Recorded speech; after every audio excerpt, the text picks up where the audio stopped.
उत्तर प्रदेश के कई इलाकों में मतदान के दौरान बवाल हुआ। सबसे ज्यादा बवाल मुजफ्फरनगर की मीरापुर सीट पर वोटिंग के दौरान हुआ, जहां उपद्रवियों को खदेड़ने के लिए पुलिस अधिकारी को पिस्टल निकालनी पड़ी। इसी से जुड़ा हमारा दूसरा सवाल है। हमारा सवाल है कि यूपी उपचुनाव के दौरान क्यों हुआ सड़कों पर संग्राम। देखिए, केवल मीरापुर ही नहीं बल्कि कानपुर के सीसामऊ सीट पर भी राजकीय इंटर कॉलेज पर बने बूथ पर बीजेपी कार्यकर्ताओं के प्रदर्शन के दौरान अफरा तफरी का माहौल बना रहा।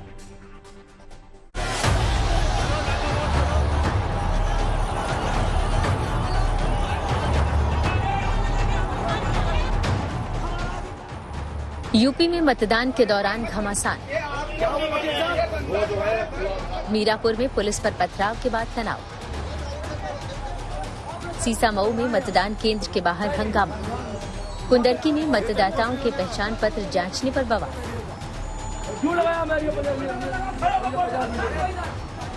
यूपी की 9 सीटों पर उपचुनाव शांतिपूर्ण तरीके से संपन्न हो गया है, लेकिन उससे पहले आज दिन में मतदान के दौरान कई जगहों पर जबरदस्त बवाल हुआ। सबसे ज्यादा हंगामा मुजफ्फरनगर में मीरापुर विधानसभा सीट पर मतदान के दौरान हुआ।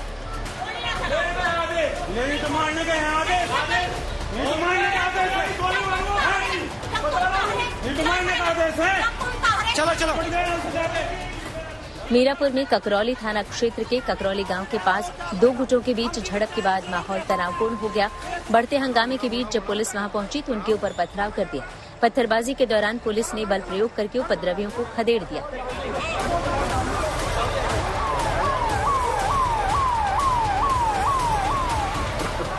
इसी दौरान उपद्रव पर काबू पाने के लिए ककरौली थाने के इंस्पेक्टर ने भीड़ को खदेड़ने के लिए रिवॉल्वर तान दी और लोगों को वहां से जाने को कहा। चलो। समाजवादी पार्टी प्रमुख अखिलेश यादव ने सोशल मीडिया एक्स पर रिवॉल्वर तानते हुए इंस्पेक्टर का वीडियो शेयर करते हुए उन्हें निलंबित करने की मांग की है।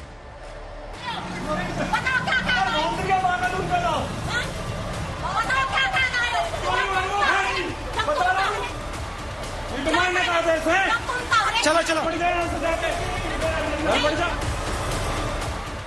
हालांकि पुलिस ने स्थिति को तुरंत नियंत्रण में ले लेने का दावा किया। जनपद मुजफ्फरनगर में मीरापुर उपचुनाव के दौरान यहाँ पर एक सूचना प्राप्त हुई थी कि थाना ककरौली में ग्राम ककरौली के पास कुछ लोगों ने हुड़दंग किया है। मौके पे तत्काल फोर्स पहुंच गई थी। वहां 2 पक्षों के बीच में कुछ छोटी सी झड़प हुई थी। पुलिस द्वारा वहां पर सूक्ष्म बल प्रयोग करके सबको हटा दिया गया। उसी तरह से कानपुर से सीसामऊ विधानसभा क्षेत्र में उस समय स्थिति तनावपूर्ण हो गई जब राजकीय इंटर कॉलेज में बने बूथ पर बीजेपी और समाजवादी पार्टी ने एक दूसरे पर धांधली करने का आरोप लगाया। इस दौरान वहां पर अफरा तफरी का माहौल बन गया। आधार कार्ड देख के ही आईडी देख के नहीं तो पहले मना कर दे रहे हैं। और ये देखिए किस तरीके से हल्ला बोल यही शुरू हो गया है। बीजेपी के नेता यहीं पर धरने पर बैठ गए हैं और तमाम बीजेपी कार्यकर्ता यहीं पर एक बार फिर से सीसामऊ में माहौल गरमा रहा है। बीजेपी कार्यकर्ताओं ने आरोप लगाया कि बीजेपी प्रत्याशी की गाड़ी पर पथराव किया गया है। तस्वीरें दिखा रहे हैं कि पत्थरबाजी हुई है बीजेपी कार्यकर्ता सुरेंद्र अवस्थी की गाड़ी पर।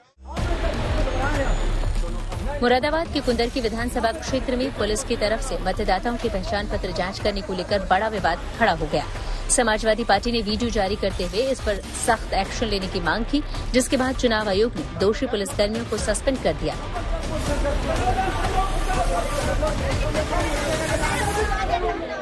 पास के ही एक गांव में हम लोग गए थे और वहां पर भी इस प्रकार की चीजें आई। उस गांव में हमने एक सब इंस्पेक्टर 2 कांस्टेबल को ड्यूटी से हटाया है।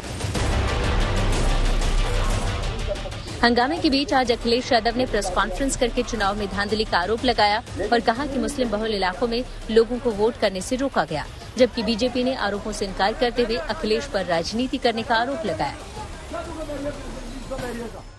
ये चुनाव आयोग ने निर्देश दिए हैं कि पुलिस कहीं भी चेक नहीं कर सकती आईडी। भाजपा इन उपचुनावों के लिए इतनी बेईमानी कर रही है क्योंकि इसे जनता भी हरा रही है और उसके अपने लोग भी हरा रहे हैं। हार के डर से, हार की खींच को मिटाने के लिए तरह तरह के आरोप लोग लगा रहे हैं। निर्वाचन आयोग एक स्वायत्त संस्था है, संवैधानिक संस्था है और मुझे लगता है कि आज तक जितने भी चुनाव हुए हैं पूरा दुनिया भारत के निर्वाचन आयोग की तारीफ करता है, और जब ये चुनाव जीतते हैं तो ये कहते अच्छा है, जब हारते हैं तो इन्हें बुरा लगता है।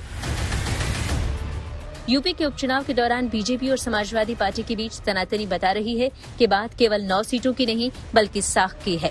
ऐसे में इस उपचुनाव के नतीजे यूपी की सियासी रणनीति को प्रभावित करेंगे। कानपुर से समर्थ श्रीवास्तव के साथ bureau report, good news today.